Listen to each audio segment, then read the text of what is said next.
Bien le bonjour les amis du potager de Gaïa 02.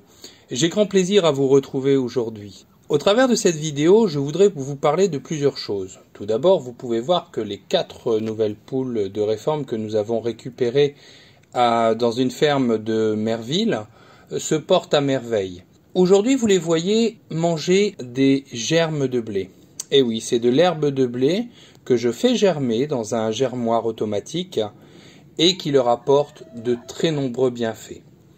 On voit également nos 4 poules qui mangent également des épluchures de pommes de terre. Mais attention, petite information d'une grande importance, il ne faut pas donner des épluchures de pommes de terre crues. C'est toxique. Alors pour cela, je nettoie les pommes de terre et je les cuis avant de leur donner. Alors je les donne pas bouillantes, je les laisse refroidir et je les donne ensuite. Cela permet à nos poules de s'engraisser pour l'hiver, ce qui les aide à supporter le froid. Quel est l'intérêt derrière le fait de donner de l'herbe de blé à nos poules?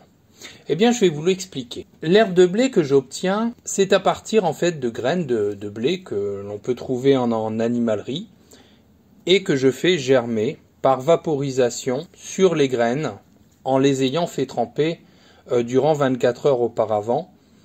Ou alors vous pouvez les arroser 3 fois par jour et vous verrez en 8 jours vos germes qui auront suffisamment poussé pour faire une herbe de blé pour pouvoir donner à vos poules. Cependant, je tenais ici à vous expliquer en fait que l'herbe de blé a un grand intérêt car ces jeunes pousses en pleine croissance contiennent une forte dose de phytonutriments aux propriétés antioxydantes et anti-inflammatoires. Ces herbes, elles sont ultra riches en vitamines, en nutriments et en chlorophylle. Cependant, elles renferment énormément de vitamines A et C. Elles contiennent du fer, du calcium, du phosphore, du magnésium, du sodium et du potassium. Puisqu'elles sont très riches en chlorophylle, elles nettoient le sang, améliorent la circulation sanguine et purifient les organes. Imaginez le bénéfice pour nos chers gallinacés. Elles régénèrent la sphère digestive, elles purifient le foie. Sinon, que dire de plus sur nos chers amis les gallinacés? Eh bien, celles-ci sont des dinosaures. Et oui, parce que beaucoup diraient qu'elles descendent des dinosaures, alors qu'en fait, elles sont des dinosaures. Et pour bien des points. Si on les regarde bien, et si à côté de cela nous regardons le Tyrannosaurus Rex, ou alors un de ses proches amis que nous appellerons le Vélociraptor, eh oui, nos chers amis oiseaux et dinos partagent en fait plusieurs choses en commun, et entre autres au niveau de la structure de leurs pieds, qui est étrangement similaire, puisqu'en fait on a 3 orteils qui pointent vers l'avant, tandis qu'il y en a un 4e qui pointe dans la direction opposée.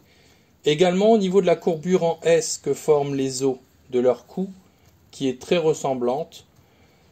On peut également, je dirais, voir d'autres points communs, tels que le squelette de certains dinosaures, comme celui des oiseaux, qui renferme un os nommé furcula, et qui est formé par l'union en fait des clavicules, mieux connu par les amateurs de poulet, sous son nom anglais de wishbone, os à souhait. Enfin, il y aurait bien d'autres choses à dire, mais nous ne sommes pas là pour cela. Au départ, c'était surtout un point concernant leur nourriture que je souhaitais vous apporter, quelques conseils qui pourront, somme toute, me semble-t-il, bien vous servir.